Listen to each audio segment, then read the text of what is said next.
సాయినాథుని జీవకారుణ్యం, సాయినాథుని జీవకారుణ్యం, సాయినాథుని జీవకారుణ్యం, సాయినాథుని జీవకారుణ్యం,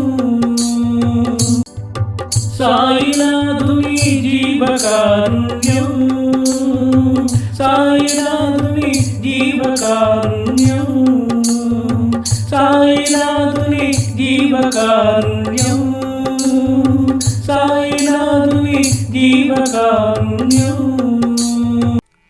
మోహనవాణి తెలుగు పోడ్కాస్ట్ వింటున్న శ్రోతలందరికీ హృదయపూర్వక ధన్యవాదాలు. నిన్న ప్రసారం చేసిన సాయినాథుని జీవకారుణ్యం అనే ఎపిసోడు చాలా బాగుంది అని ఎందరో మెచ్చుకున్నారు. తెలియని కథలు చెప్తున్నారు, చాలా సంతోషంగా ఉంది. ఈ కార్యక్రమం ఎప్పుడెప్పుడా అని ఎదురు చూస్తున్నాము అంటూ చాలా మెసేజ్లు చేశారు. సో వారందరికీ హృదయపూర్వక ధన్యవాదాలు. ఈరోజు కూడా సాయినాథుని జీవకారుణ్యం నుండి మరొక అద్భుతమైన ఆణిముత్యాల్లాంటి ఎప్పుడూ వినని కథ అందరం కలిసి విందాము. నా పేరు అక్కునూరి సీతారామ మోహన్ రావు శర్మ. వినండి, వినిపించండి, వింటూనే ఉండండి. మోహనవాణి తెలుగు పోడ్కాస్ట్ మీరు వింటున్నారు. మోహనవాణి.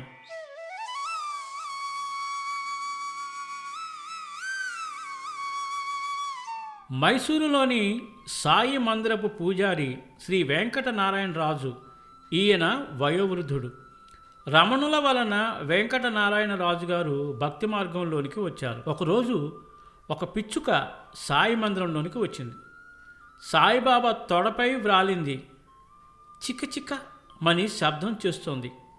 ఆ శబ్దానికి అర్థం తెలిసిన వారు ఒక్కరే, అదే సాయినాథుడు. కాసేపైన తర్వాత అది లైట్ల గుత్తి మీద వ్రాలింది. గట్టిగా అరుస్తోంది. రాజుగారు వెంటనే అదిలించారు, కానీ అది కదలలేదు. పైగా పెద్దగా అరిచింది కూడా. రాజుగారికి ఆ అరుపు, నీ ఒక్కడికైనా సాయిని పూజించే హక్కు నాకు లేదా అన్నట్లుంది.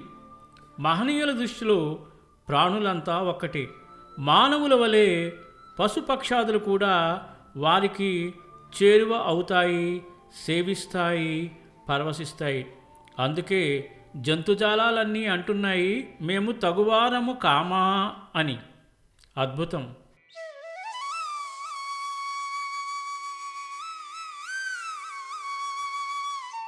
మరొక అద్భుతమైన కథ వినిపిస్తున్నాను, వినండి. అది అక్టోబర్ మాసం 2014వ సంవత్సరం. ప్రతిరోజు వలె ఆ రోజు కూడా షిరిడీలోని సాయి సమాధి మందిరం భక్తులతో రద్దీగా ఉంది.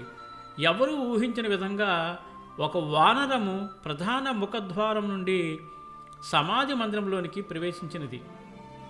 భక్తులందరూ సాయినాథ్ మహారాజ్ కీ జై, సాయినాథ్ మహారాజ్ కీ జై, సాయినాథ్ మహారాజ్ కీ జై అనే నినాదాలు చేస్తున్నారు. అంతమంది భక్తుల మధ్య నుండి ఏమాత్రము నదురు బెదురు లేకుండా ఆ వానరము సరాసరి బాబా సమాధి వద్దకు వెళ్ళి సమాధికి గల రైలింగుపై కూర్చుని కొంతసేపు బాబాను, మరికొంతసేపు మందిర గోడలను, ఇంకొంతసేపు భక్త సమూహాన్ని గమనిస్తూ కూర్చుని ఉన్నది. పూజారులు లడ్డూలు మొదలైన ప్రసాదములను ఇచ్చినా కానీ వాటిని తిరస్కరించినది. కొంతమంది పూజారులు గులాబీ పూలను ఇవ్వగా వాటిని తీసుకుని వాటి రెక్కలను తెంపి తిన్నది.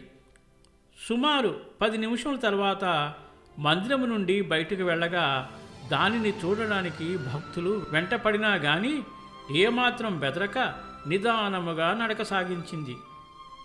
కొంతమంది భక్తులు ప్రసాదాన్ని ఇవ్వగా వాటిని తీసుకుని అతి స్వల్పముగా తిన్నది. ఇది ఇటీవల కాలంలోనే జరిగిన సంఘటన.